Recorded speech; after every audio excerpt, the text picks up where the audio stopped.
पश्चिम बंगाल में 8 जुलाई को पंचायत चुनाव के लिए वोटिंग जारी है।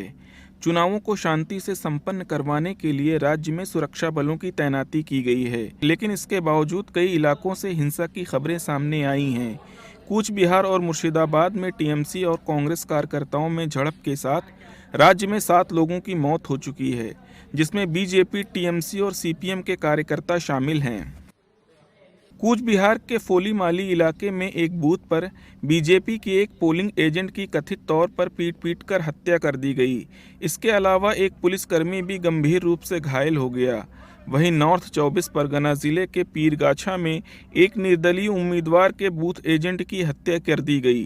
ग्रामीणों ने टीएमसी उम्मीदवार पर हत्या का आरोप लगाया और आरोपियों की गिरफ्तारी की मांग की। पश्चिम बंगाल के राज्यपाल सीवी आनंद बोस ने पंचायत चुनाव में वोटिंग के दौरान विभिन्न मतदान केंद्रों का दौरा किया। इस दौरान राज्यपाल ने मतदाताओं और उम्मीदवारों से बातचीत की।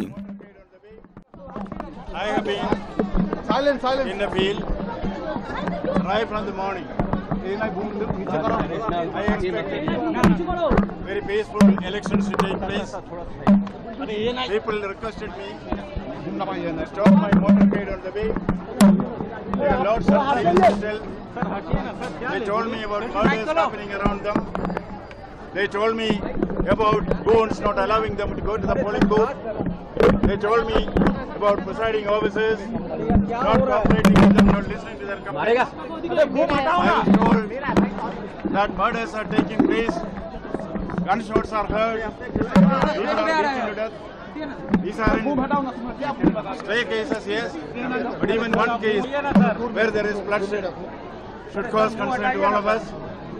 This is the most sacred day for democracy, where वहीं टीएमसी ने वोटिंग के दौरान हिंसा के लिए केंद्रीय सुरक्षा बलों को जिम्मेदार ठहराया है। Shocking and tragic incidents have unfolded the night before the voting, which has just started this morning in the Panchayat elections in West Bengal. The BJP, CPM and the Congress, who had colluded together, they were clamoring for the central forces. Where is the deployment? Why have the central forces failed to protect the citizens? Trinamool Congress workers have been murdered. 2 have been shot at in Domkol. And those who were asking for deployment, and they were saying that these central forces were the guardians of peace. The guardians have failed. They have faltered to protect the rights of the citizens. BJP नेता सुधांशु त्रिवेदी ने पश्चिम बंगाल पंचायत चुनाव में हिंसा को लेकर TMC पर निशाना साधा है। उन्होंने कहा कि बंगाल में कुछ ऐसा ही हो रहा है जैसे 90 के दशक में बिहार में होता था। देखिए, बंगाल में लगातार हिंसा जारी नहीं है, वर्षों से हिंसा जारी है और हिंसा जारी नहीं है, उत्तरोत्तर बढ़ती जा रही है। स्थितियां बद से बदतर होती चली जा रही हैं और हिंसा का स्वरूप यह है कि भारतीय जनता पार्टी के कार्यकर्ताओं की हत्या हो रही है, कम्युनिस्ट और कांग्रेस कार्यकर्ताओं की भी हत्या हो रही है। और इतना ही नहीं, आप सोचिए कि बंगाल को उस मुकाम पे ले जाके पहुंचा दिया है कि तृणमूल कांग्रेस के गुट आपस में एक दूसरे के विरुद्ध हिंसात्मक कार्रवाइयां कर रहे हैं।